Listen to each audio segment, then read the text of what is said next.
Vamos pro último vídeo de hoje, dessa vez com um cara que é muito inteligente e ficou milionário por causa disso. Acreditou em Bitcoin e foi pra cima, que é o Renato 381. Eu gosto muito desse cara, das ideias que ele tem, tá? Por mais que ele fala umas coisas meio loucas de vez em quando. Só que aqui a pergunta foi, qual a melhor maneira de estudar 381 Podcast? O link do podcast vai estar na descrição. Pra quem não me conhece, eu sou o Zerg. E pra quem me conhece, seja bem-vindo da Evolução. Bora de play! Estudo. Quantos livros, em média, você lê por ano? Rapaz, é muito difícil dizer. Quando eu fazia carreira acadêmica, fazia fichamento. Então eu tinha uma média de quantas páginas eu lia por dia. Eu lia entre 50 e 150 páginas por dia. Quando fazia mestrado, doutorado, você sabe o número de páginas que você lê, você tem um controle do conteúdo que você lê. Quando você passa a fazer carreira acadêmica, você vai ler muito mais artigos do que livros. Você vai ler artigo porque o mesmo autor vai pegar um corte epistemológico maior, uma coisa mais atualizada e específica. Na hora que você tá na fase que eu tô atualmente, que é analisar eventos de mercado, você vai ler mais reportagem e relatório do que inclusive artigo científico e livro, né? Tá respondido, viu? Tem fases. Você vai começar lendo Gibi da Turma da Mônica, né? Não é isso ou não? Verdade, é isso. Eu comecei assim. Depois você vai começar a ler literatura. Aí depois você vai ler livros da área que você vai querer desempenhar. Aí eu pulei a parte de literatura, aí eu já voltei pra livros da área que eu gosto, entendeu? Literatura universal e tudo mais, não é isso? E aí depois você vai ler artigos científicos, né? Você produzir artigos científicos. Pulei e se você pra for isso. pro mundo de ganhar dinheiro, você vai ler relatório, não é isso? Do que tá acontecendo na empresa, não sei o que, não é isso? Relatórios e de notícias de jornal, né? Complementando também, o pensamento crítico, né? Ele às vezes não requer a leitura do livro completo, né? Que é o que eu, né? Hoje eu faço isso. Eu não leio o livro mais completo, eu leio aquilo que me interessa dentro de um capítulo. Porque, por exemplo, para você ter um pensamento mais completo para emitir um posicionamento, uma decisão, é interessante que pesquise, né? O que é o comunismo, o que é o liberalismo ou o neoliberalismo. Aí você procura os autores, né? Tem Hayek, John Locke, tem Mal, Rothbard. E do outro lado tem... Mas desde que eu comentei, que ia comentar aqui agora, desculpa que eu comentei não, mas ele falou assim, eu li um pedaço do livro. Cara, quando você lê um pedaço do livro, sem conhecer o autor, não adianta nada. Eu acho que o mais importante pra pegar qualquer livro, qualquer artigo, você tem que entender quem é o autor, quem é que tá fazendo aquilo ali, entendeu? Aí se você concorda com aquilo, não concorda, normalmente esse autor é meio enviesado, não é? Tá, eu conheço, sei, concordo ou não concordo, você tem só que saber, não tô falando que você não concorda, você não lê. Concordo, não concordo, ele é enviesado ou não é, vou ler agora. Porque agora você entende o que ele quis dizer ali naquela parte. Sem pegar só um pedaço de um livro qualquer, não vai. Mas como ele falou dos autores, eu acredito que é dentro dos autores, tá? Então, tipo assim, ele já conhece os autores, então ele pega esse autor e fala assim, agora eu vou ler só esse pedaço aqui, que é o que me interessa. Marx, Lenin. E a partir daí você desenvolve uma integração com a realidade. Como é que se aplica isso daqui aqui? Esse é o nível de excelência para ter um pensamento crítico em relação ao mundo, ao Brasil, e adquirir essa dinâmica com a leitura. É isso. Pra você ter uma formação, inclusive psicológica, né? Psicologia é sua área, né? Você tem uma formação psicológica. 57 livros, meu irmão, você é doido. É isso. Você tem que ter acesso à literatura universal. Os grandes problemas que a gente vai enfrentar, como marido, como pai, como filho, já foram enfrentados no passado por muitas pessoas, não é isso? Você lê os dramas gregos e tal, você vai ver um monte de coisa que vai enfrentar em nossa vida. Dostoiévski, Goethe, Shakespeare, porra, o homem mar. Você tem que ter noção da literatura. Se você tiver noção da literatura universal, você vai entender os arquétipos, você vai entender os grandes problemas, quais são as soluções, quais são as consequências das merdas que você vai fazer, né? Tem tudo isso na Bíblia também. Mas na literatura universal, às vezes o cara entende melhor, né? Então, tem livros que tem que ser lidos integralmente e você tem que entender a lição inteira daquela história ali, né? Animal Farm, que tem Pork Peel, o porco faz sexo com a mulher, né? O Animal Farm, nessa fazenda, como é a Revolução dos Bichos. Né? Tem livros que você tem que ler, 1984. Você vai ler um livro pra você entender, inclusive, os personagens. Pra você entender a ideologia objetivista, você tem que ler os romances de Ayn Rand. Você tem que saber, inclusive, quem é Herden, quem são os... Fala que esse cara é brabo, tá vendo? Ele falou metade das coisas que eu nunca vi na vida aí, ó. Tem que pesquisar. Quem é John Galt, né? Quem são os protagonistas, conhecer os personagens, né? Inclusive, tem pessoas que acham que pro cara ser um bom católico, ele tem que entender a literatura católica. Tem gente que diz que, inclusive, o Dom Quixote, como é o nome da mulher lá que ele faz adoração, que é Nossa Senhora, que é a figura de Nossa Senhora, que é o nome do cinema, não é isso? Uhum. Pois é. Por exemplo, Shakespeare. Não é importante o cara conhecer as histórias de Shakespeare? Você não vai viver na sua vida o ciúme, a traição, a porra toda de Otelo, não é isso? Tá tudo ali. Inclusive, o que você tem que fazer em cada situação. E se você fizer errado ou fizer merda, o que acontece? Isso já aconteceu. A questão é que na hora que você pega a literatura universal, você tá se aproveitando da experiência de milhares de pessoas que viram outras épocas, tinham outros valores, não é isso ou não? Perfeito. Isso aí E outra coisa, o acesso ao inglês, né? O melhor é que ele acaba de dar uma aula pros três caras lá do podcast, né, cara? Cara, aí ele vira pro lado. É isso ou não, eu, cara? Perfeito, perfeito. Eu não posso falar nada, cara, porque calma aí, você foi muito longe. Tem informação que não chega aqui, Pois é. e a tradução às vezes não é bem clara como tem que ser. Na nossa parcial. época, o guri que não sabe inglês era analfabeto. Hoje, o guri que não tiver noção de programação e arquitetura é analfabeto, não é isso? O cara que não sabe o que é back-end, front-end, não tiver noção de 3, 4 linguagens básicas, hoje em dia o cara é analfabeto. Ele não precisa ser programador, mas ele tem que ter noção de arquitetura e lógica, né? Se não tiver, o guri hoje em dia é analfabeto. Caralho, velho, eu falo pro seu, o 3 é brabíssimo. E é verdade isso aí, velho. Se você não sabe, se você não tem noção de arquitetura, lógica, algoritmo, você tá perdido, cara. Você tá perdido. O cara que não vai fazer nenhum podcast desse aí, se é alguém que vai ter que ser pago pra fazer o negócio, pra fazer o bot, pra fazer o, como é que chama? Trabalhar a mídia social, não é isso? Sim.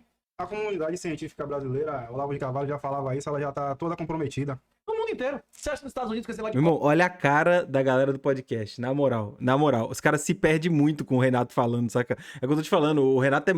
Pra mim, ele é outro nível, cara. É que ele vai nesses lugares assim e ele parece meio doido, mas, porra, se você prestar atenção no que ele tá falando, tem muita lógica. E além de ter lógica, o jeito que ele fala é muito gente falar assim, esse cara é maluco. Mas tem muita lógica e tem muito conhecimento lá dentro, porra. Nem que seja superficial, mas pelo menos ele pensou naquilo ali pra cola marcar. da porra toda lá, como é que tá? Tudo porcaria, velho. Hoje em dia são antros. Qualquer coisa, o Estado tem um toque de merdas. Tudo que o Estado toca é de merda, velho. William, muito estado o bicho pega. Tô te ouvindo. Manda a pergunta da galera também, William, que eu também não Mas fico... é interessante Os ouvir. caras tão perdidos, esse cara aqui mudou do lado, tão perdido. Tem um discutindo ainda, mas, tipo assim, muito superficial com o Renato. E tudo que ele fala é isso aí. Renato, fala aí, né? Pô, já foi, acabou a pergunta, ninguém deu mais um centavo, acabou, quer acabar logo aqui? Aí, rapaz, foi uma honra pro seu cara. Aí, tem pergunta pro cara, mas só eu tô lendo. Renato, você acha que o mercado descentralizado de morte pode chegar na Coreia do Norte? Caralho, nossa, cara.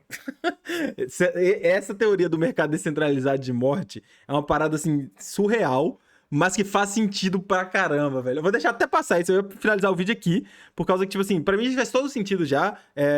Ele não falou o que tá no título do vídeo, o título do vídeo é qual a melhor maneira de estudar, tá? Mas eu queria escutar outras coisas, na verdade eu queria escutar qual que era o estilo de estudo que ele falava, mas é porque a pergunta foi outra, o título que tava errado. Só que eu vou deixar essa parte aqui do mercado descentralizado de morte só pra vocês brisar um pouquinho em algo que pode acontecer devido a Bitcoin, pode-se dizer assim, entendeu? O que tem na tecnologia da Bitcoin e que ele explica muito melhor do que qualquer outro, tipo assim, mas que é muito surtado, saca? Vai chegar, com Mesmo certeza. sendo um país fechado com um sistema de internet interna e não contato com o mundo Tem exterior. acesso à internet, inclusive pro satélite de Elon Musk, tem muitas pessoas que já mostraram, conseguem acessar a internet na Coreia do Norte. Não apenas perto da fronteira, os caras mandam telefone, inclusive, o pessoal amarrado no balão e manda telefone. O pessoal tem acesso lá. Vai chegar, com certeza. A mercado de aposta de morte é um tipo de smart contract que você, no futuro, em poucos anos, vai poder pingar um dinheiro na cabeça de qualquer um. Eu vi você falando isso. Será que 1 milhão de pessoas, 100 milhões de pessoas pingariam uma média de um ticker médio aí de R$ 1.000 na cabeça de Putin?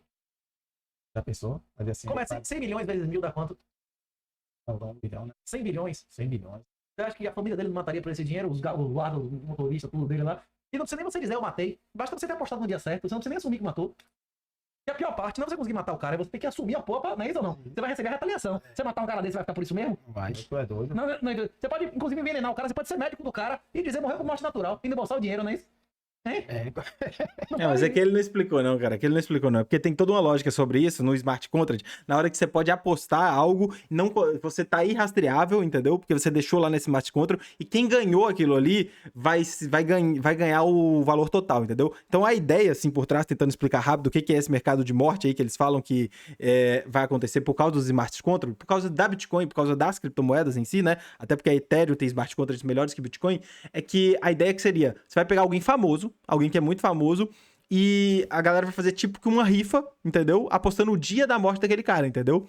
E aí, dependendo do valor, se for uma pessoa muito famosa, se pegar um Trump ou alguém assim que é muito famoso, o valor vai ficar muito alto. Então você vai ter lá R$1 bilhão, por exemplo, na morte do Trump no dia 14, no dia 15, que aí você apostou do ano, entendeu? Então acaba ficando muito chamativo pra alguém que tá próximo a ele executar esse contrato, porque apostou naquele dia, entendeu? Então o cara comprou aquele dia, apostou, executou ali, fez a morte e recebe automaticamente, por causa que o smart contract não tem que ninguém pagar, entendeu? Todo o dinheiro que foi apostado vai estar num dia específico e esse dia específico vai ser pago automático, entendeu? E ninguém vai saber pra quem pagou, entendeu?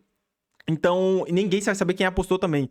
Ou seja, é meio que você tem tudo pra ganhar muito dinheiro pra fazer um crime que só precisa ser um crime que você fuja dali o mais rápido possível. Não precisa nem perfeito. Pô, todo mundo pode saber que foi você. Mas você fuja dali pra ninguém te pegar, entendeu? Mas ninguém vai pegar o dinheiro que você colocou lá dentro. Então, é algo que é muito realista, só que parece ser muito surreal, saca? Porque os smart contracts já existem. Tudo já existe. Só que parece ser muito surreal. Não tem nada a ver com o tema de hoje. Quando a gente for falar de Bitcoin, a gente fala sobre isso. Mas, pô, como ele colocou nesse tema aqui, eu quis deixar aí só pra vocês verem como que o cara é, tipo assim... ele é um cara que defende que isso vai acontecer mais cedo ou mais tarde, entendeu? Que já acontece por fora, que a galera não fala, mas como não tá aberto, entendeu? Pra todo mundo, pouca gente ainda usa smart contract e tal, quando começar a usar que vai ser o problema, porque aí vai ter muita gente apostando. Então, mesmo que seja, tipo assim, R$1, mas 1 milhão de pessoas apostando em R$1, entendeu? Pensa que é 1 milhão de pessoas votando no Big Brother, mas dessa vez 1 milhão de pessoas colocando R$1 lá, entendeu? Num dia. Aí começa a ficar muito dinheiro, sacou? Então já tem R$1 milhão ali por alguma coisa. Não precisa ser. É que ele usa morte aqui, mas pode ser outra coisa, entendeu? Pode ser assim: o que vai acontecer? A galera pode começar. A galera adora apostar igual no Tigrinho, mas pode ser. Que dia que vai chover? O primeiro dia que chover em 2015, entendeu? Ou 2026. Viajei. Em 2026 é o primeiro dia que vai chover. Então, o primeiro dia que chover, o cara ganha. Se tiver 1 milhão de pessoas, é R$1 milhão que ele vai ganhar. O primeiro dia que chover, se tiver 10 milhões de pessoas apostando, R$10 milhões, entendeu? É interessantíssima essa ideia de contrato de morte aí. Ele vai no extremo, né? Claro, mas isso vai existir mais cedo ou mais tarde. Vocês vão ver muito disso acontecendo assim que a tecnologia ficar mais aberta. Cara, talvez eu assista esse podcast. Eu gosto do 328, gosto do como ele pensa. Só que acho que não vai ter mais nada sobre essa melhor maneira de estudar aqui. Acho que foi meio bait nessa parte aqui. Mas ele deu aí a ideia dele, né? Falando pra você entender a literatura universal, o que é muito bom. Acho que também você deveria entender aí o máximo possível. Eu falho nisso, eu deveria ir atrás, eu vou atrás até. Pelo menos pra entender ali um resumo, ver os audiobook, né? Audiobook hoje é muito rápido, né? Sei lá, você treina todo dia na academia, todo dia você bota ele no audiobook, você escuta todos os dias uma literatura diferente, você vai conseguir entender. Tem até com explicação, né? Se você quiser escutar. E é isso, né? Acho que é isso. Saiba literatura universal, estude aí e cada época da vida você vai estudar de um jeito diferente. É isso, vou ficando por aqui. 22 horas tem um videozinho aí nosso. Até a próxima. Falou. Fui.